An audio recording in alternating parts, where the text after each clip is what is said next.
Hello friends, welcome to our YouTube channel. This video is an audio version of NCERT book of class 11th which is राजनीतिक सिद्धांत। यह video एक audio version है NCERT की book राजनीतिक सिद्धांत की। इस पुस्तक का पहला टॉपिक है राजनीति क्या है। आपने देखा होगा कि लोग राजनीति के बारे में अलग अलग राय रखते हैं। राजनेता और चुनाव लड़ने वाले लोग अथवा राजनीतिक पदाधिकारी कह सकते हैं कि राजनीति एक प्रकार की जनसेवा है। राजनीति से जुड़े अन्य लोग राजनीति को दांव पेच से जोड़ते हैं तथा आवश्यकताओं और महत्वाकांक्षा को पूरा करने के कुचक्र में लगे रहते हैं। कई अन्य के लिए राजनीति वही है जो राजनेता करते हैं। अगर वे राजनेताओं को दल बदल करते, झूठे वादे और बढ़ चढ़कर दाव करते, विभिन्न तबकों से जोड़ तोड़ करते, निजी या सामूहिक स्वार्थों में निष्ठुरता से रत और घृणित रूप में हिंसा पर उतारू होता देखते, तो वे राजनीति का संबंध घोटालों से जोड़ते हैं। इस तरह की सोच इतनी प्रचलित है कि जीवन के विभिन्न क्षेत्रों में जब हम हर संभव तरीके से अपने स्वार्थ को साधने में लगे रहते हैं, तो हम कह सकते हैं कि वे राजनीति कर रहे हैं। यदि हम एक क्रिकेटर को टीम में बने रहने के लिए जोड़ तोड़ करते या किसी सहपाठी को अपने पिता के हैसियत का उपयोग करते अथवा दफ्तर में किसी सहकर्मी को बिना सोचे समझे बॉस की हाँ में हाँ मिलाते देखते हैं, तो हम कह सकते हैं कि वह गंदी राजनीति कर रहा है। स्वार्थपरकता के ऐसे धंधों से मोहभंग होने पर हम राजनीति से हताश हो जाते हैं। हम कहने लगते हैं कि मुझे राजनीति में रुचि नहीं है या मैं राजनीति से दूर रहता हूँ।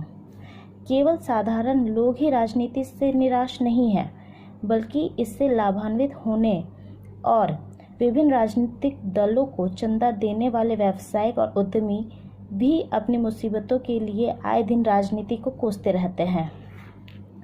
सिनेमा घर के कलाकार भी अक्सर राजनीति की बुराई करते हैं। यह अलग बात है कि जैसे ही वे इस खेल में सम्मिलित होते हैं, वैसे ही वे अपने को इस खेल की ज़रूरतों के अनुसार ढाल लेते हैं। इस प्रकार हमारा सामना राजनीति के परस्पर विरोधी छवियों से होता है। क्या राजनीतिक अवांछनीय गतिविधि है जिससे हमें अलग रहना चाहिए, और या यह छुड़ाना इतनी उपयोगी गतिविधि है कि बेहतर दुनिया बनाने के लिए हमें इसमें निश्चित ही शामिल होना चाहिए। यह दुर्भाग्यपूर्ण है कि राजनीति का संबंध किसी भी तरीके से निजी स्वार्थ साधने के धंधे से जुड़ गया है। हमें समझने की ज़रूरत है कि राजनीति की भी समाज का महत्वपूर्ण अविभाज्य अंग है। महात्मा गांधी ने एक बार टिप्पणी की थी कि राजनीति ने हमें सांप की कुंडली की तरह जकड़ रखा है और इससे जूझने के सिवाय कोई अन्य रास्ता नहीं है। राजनीतिक संगठन और सामूहिक निर्णय के किसी ढांचे के बगैर कोई भी समाज जिंदा नहीं रह सकता।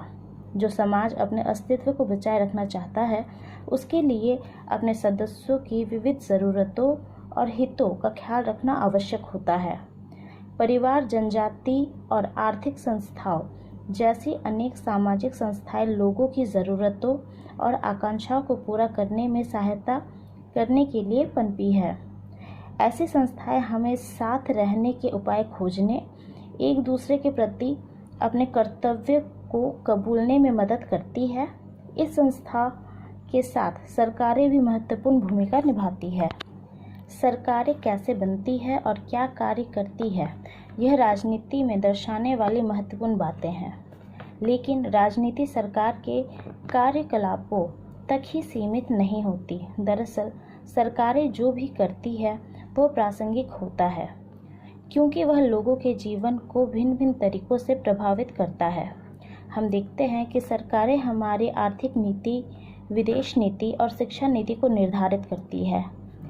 ये नीतियाँ लोगों के जीवन को उन्नत करने में सहायता करती है, लेकिन एक अकुशल और भ्रष्ट सरकार लोगों के जीवन और सुरक्षा को संकट में भी डाल सकती है। अगर सत्तारूढ़ सरकार जातीय और सांप्रदायिक संघर्ष को हवा देती है तो बाज़ार और स्कूल बंद हो जाते हैं। इससे हमारा जीवन अस्त व्यस्त हो जाता है। हम अत्यंत ज़रूरी चीज़ें भी नहीं खरीद सकते, बीमार लोग अस्पताल भी नहीं पहुंच सकते।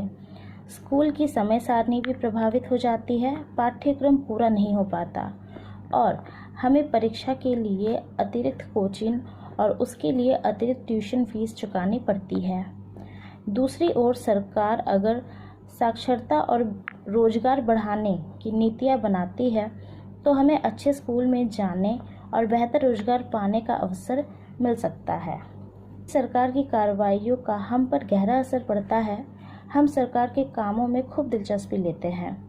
हम संस्थाएं बनाते हैं और अपनी मांगें जोड़ने के लिए प्रचार अभियान चलाते हैं।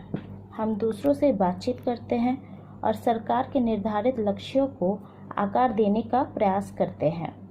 जब हम सरकार की नीतियों से असहमत होते हैं तो हम विरोध करते हैं और वर्तमान कानून को बदलने के लिए अपनी सरकारों को राजी करने हेतु प्रदर्शन आयोजित करते हैं।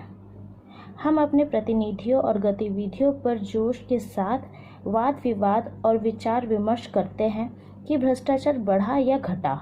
हम पूछते हैं कि क्या भ्रष्टाचार को जड़ से मिटाया जा सकता है? क्या किसी खास समूह के लिए आरक्षण न्याय संगत है या नहीं?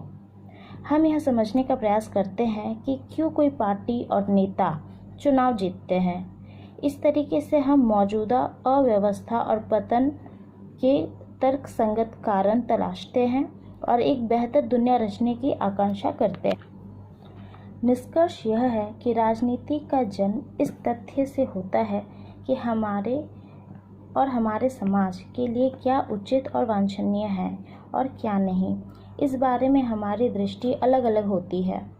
इससे समाज में चलने वाली बहुविध वार्ताएं शामिल हैं जिसके माध्यम से सामूहिक निर्णय किए जाते हैं। एक स्तर से इस वार्ताओं में सरकारों के कार्य और इन कार्यों का जनता से जुड़ा होना शामिल होता है, तो दूसरे स्तर से जनता का संघर्ष और उसके निर्णय लेने पर संघर्ष का प्रभाव। जब जनता आपस में वार्ता करती है और उन सामूहिक गतिविधियों में भाग लेती है जो सामाजिक विकास को बढ़ावा देने और सामान्य समस्याओं के समाधान में मदद करने के उद्देश्य से तैयार की गई होती है, तब कहा जाता है कि जनता राजनीति में संलग्न है। तो दोस्तों, यह 11th क्लास की NCERT बुक राजनीतिक सिद्धांत एक परिचय का पहला टॉपिक था। अगर आपको हमारा वीडियो पसंद आया हो तो इसे लाइक करें, शेयर करें एंड हमारे चैनल को सब्सक्राइब करें। Thank you so much.